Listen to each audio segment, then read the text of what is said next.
Oh, oh, oh. That is a huge six.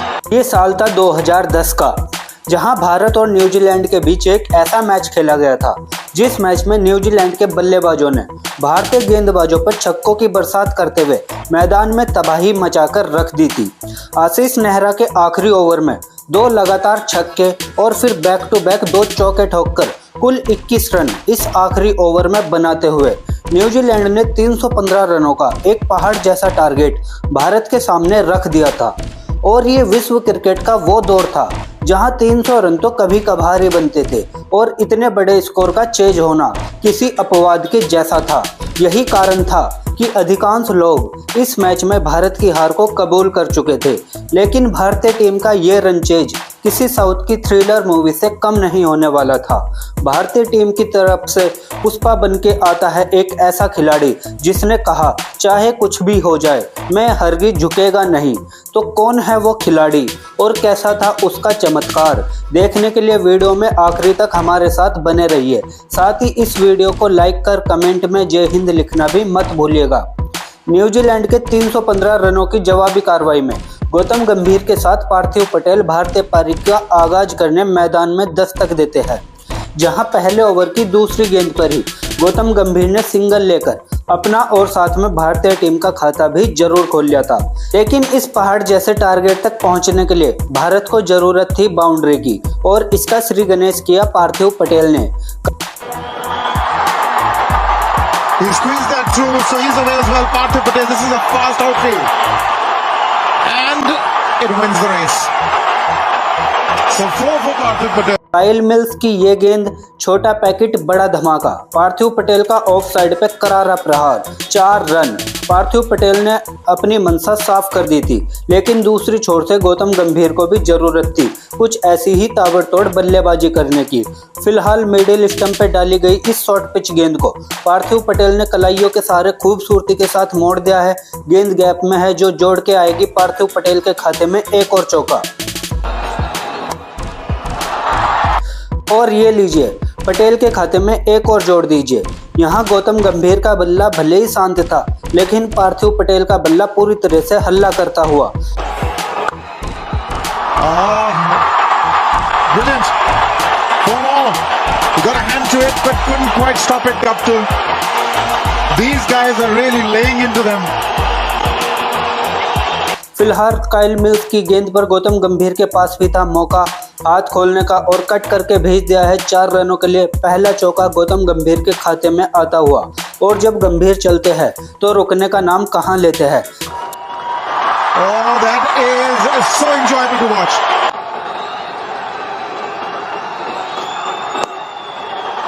For more, there's nobody on fine leg. The man is in for the catch. Gautam Gambhir has just turned it, used the pace of the delivery to get successive boundaries now. That's gone in the air as well, and that's running away for 4. They're just giving too much room, and they're playing to the strength of both these batsmen at the moment, New Zealand. Nicked down 4 more. Ounce of luck, but New Zealand need wickets, and short cover and short mid wicket are not going to do it for them. Where are the slips? Oh, that's not a bad delivery. Not a bad delivery at all, and a little bit of luck for Gautam Gambhir. यहाँ गौतम गंभीर और पार्थिव पटेल ने भारतीय team को एक सदी हुई शुरुआत दिलवाते हुए 9.3 ओवर में ही 67 रन टीम इंडिया के खाते में जोड़ दिए थे। लेकिन तभी 10वें ओवर में गौतम गंभीर 24 बॉल में 27 रनों की पारी खेल आउट हो जाते हैं, और 67 के स्कोर पर भारतीय टीम को पहला झटका लग जाता है। गौतम गंभीर का विकेट भारतीय टीम के लिए एक बड़ा झटका था, लेकिन इससे भी बड़ा झटका भारतीय टीम को जब लगता है जब विराट कोहली, जिनसे एक बड़ी पारी की उम्मीद थी, वो अपना खाता तक नहीं खोल पाते, और 0 के स्कोर पर कोहली भी पवेलियन वापस लौट जाते हैं।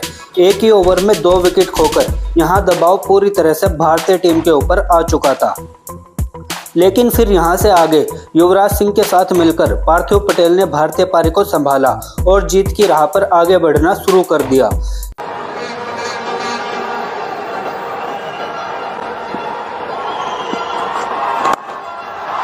Full and beautifully driven by Yuvraj. 81 for 2.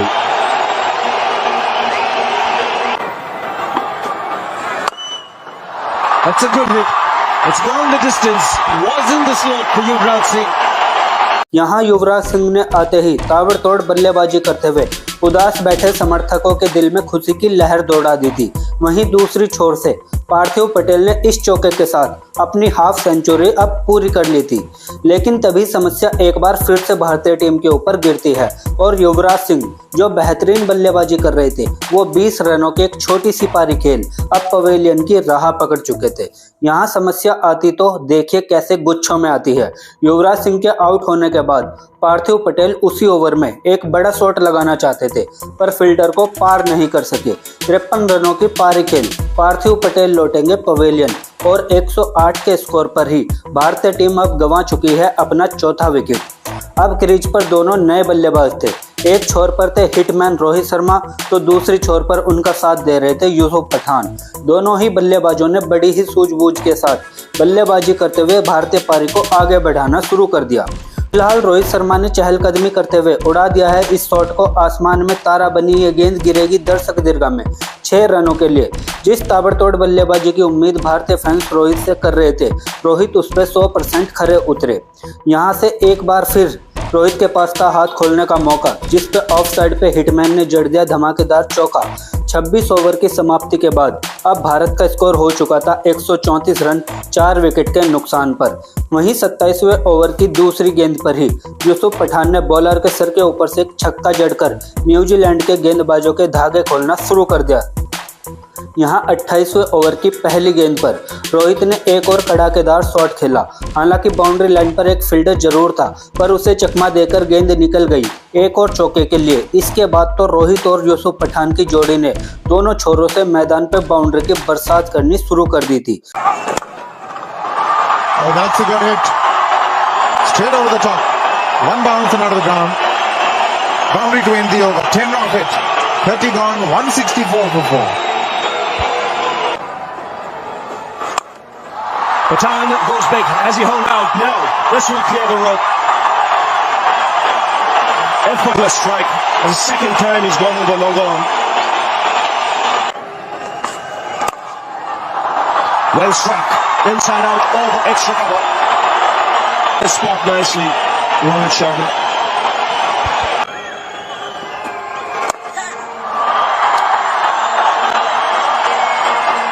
Splits the field.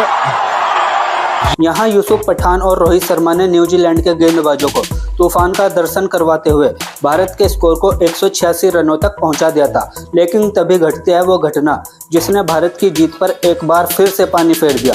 44 रनों की एक पारी खेल रोहित शर्मा अब भारतीय टीम का साथ छोड़ चुके थे और रोहित के इस विकेट के साथ ही अब भारत की जीत का सपना भी टूटता नजर आने लगा था। लेकिन मैदान पे खड़ा था वो पठान जिसने कहा चाहे कुछ भी हो जाए मैं झुकेगा नहीं, आखिरी गेंद तक भारत को जीत दिलाने के लिए लड़ेगा। यहाँ से आगे यूसुफ पठान ने सौरभ तिवारी के साथ मिलकर बड़ी ही बहादुरी से न्यूजीलैंड गेंदबाजों के साथ लड़ना शुरू कर दिया। देखते ही देखते भारत का स्कोर भी 200 रनों के पार हो चुका था। लेकिन अब भी भारत को जीत के लिए 84 बॉल पर 113 रनों की जरूरत थी। पारी का 37वां ओवर शुरू होता है जिसकी पहली गेंद पर यूसुफ पठान ने लॉन्ग ऑफ के ऊपर से एक बड़ा छक्का लगा करके अपनी हाफ सेंचुरी भी पूरी कर ली थी। इसके बाद तो यूसुफ पठान ने पीछे मुड़कर देखा ही नहीं। उनकी बस एक ही कोशिश थी, गेंद को बस बाउंड्री के पार भेजते जाओ, बाकी जो होगा देखा जाएगा। Oh, that is massive. That is the biggest one. It's out of the stadium. It's landed on the roof. Can you believe it? Wow. That's an incredible shot. I don't think the ball has ever been hit out of the stadium. Mohandas Menon will obviously correct me if it has been. But this is again the length ball that we are talking about. The experienced Kyle Mills bowling the length ball. That was what Yusuf was looking for. If you take a look now, India is ahead of New Zealand. 235 for 5. Well, that's a good hit. That will certainly be 4. Inside out. Got the length. And he's got the boundary. He's got hold of that one. He's going to get 4. यहाँ यूसुफ पठान की कातिलाना बल्लेबाजी ने New Zealand के दिग्गज गेंदबाजों को चारों खाने चित करके रख दिया था। अब उनके चेहरों पर टेंशन साफ दिख रही थी। अब गेंद बची थी 45 और रन चाहिए थे 62। इसी बीच इस बार फुल टॉस बॉल को फुटबॉल की तरह उड़ाकर भेज दिया यूसुफ पठान ने। 1 बाउंस है एक और चौके के लिए, और यूसुफ पठान को यहाँ बॉल डालोगे तो यहाँ किसी भी हाल में बक्से नहीं जाओगे। एक और छक्का यूसुफ पठान के बल्ले से निकलता हुआ। तो कैसी लगी न्यूजीलैंड वालों यूसुफ पठान की मेहमान नवाजी। 97 के स्कोर पर पठान सामना करेंगे अगली गेंद का, और एक बार फिर पठान के पाले में थी ये गेंद, उड़ाकर भेज दिया। क्या बाउंड्री को पार करेगी? बिल्कुल करेगी। इस छक्के के साथ यूसुफ पठान पूरा करेंगे अपना शतक। कमाल, लाजवाब, बेमिसाल यूसुफ पठान का ये शतक मात्र एक शतक नहीं, बल्कि उन्होंने टीम इंडिया को इतने बड़े रन चेंज में संकट से निकालकर इस मुकाम तक पहुंचा दिया था। और दूसरी छोर से सौरभ तिवारी का भी योगदान काफी सराहनीय रहा। इस रन चेज में वो यूसुफ पठान के साथ कंधे से कंधा मिलाकर खड़े रहे। जब जरूरत थी सिंगल लेने की तब सिंगल लिया, और अब सौरभ तिवारी को भी हाथ खोलने में थोड़ा भी संकोच नहीं कर रहे थे। लेकिन इस मैच के रियल हीरो तो यूसुफ पठान थे, जिन्होंने इस सिंगल के साथ भारत के स्कोर को 315 रनों तक पहुंचाकर स्कोर को लेवल कर दिया था। अब गेंद बची थी 8 और रन चाहिए थे मात्र 1, लेकिन सौरभ तिवारी अगली ही गेंद पर एक विजयी छक्का लगा करके इस बड़े रन चेज में भारतीय टीम को विजयी बना देते हैं। लेकिन भारतीय टीम के इतिहास बनाने की ये कहानी शायद यूसुफ पठान के बगैर अधूरी रह जाती, जिन्होंने गेंदबाजी में 3 विकेट तो लिए ही लिए, साथ ही साथ बल्ले से धमाका करते हुए 127 रनों के एक धमाकेदार पारी खेल भारत को ये मैच जिताया। तो यूसुफ पठान के इस यादगार मैच जिताओ पारी के नाम इस वीडियो पे एक लाइक जरूर दीजिएगा, और ऐसे ही धमाकेदार मैचों की कहानी के लिए इस चैनल को सब्सक्राइब करना भी बिल्कुल मत भूलिएगा। Thanks for watching this video. जय हिंद, वंदे मातरम।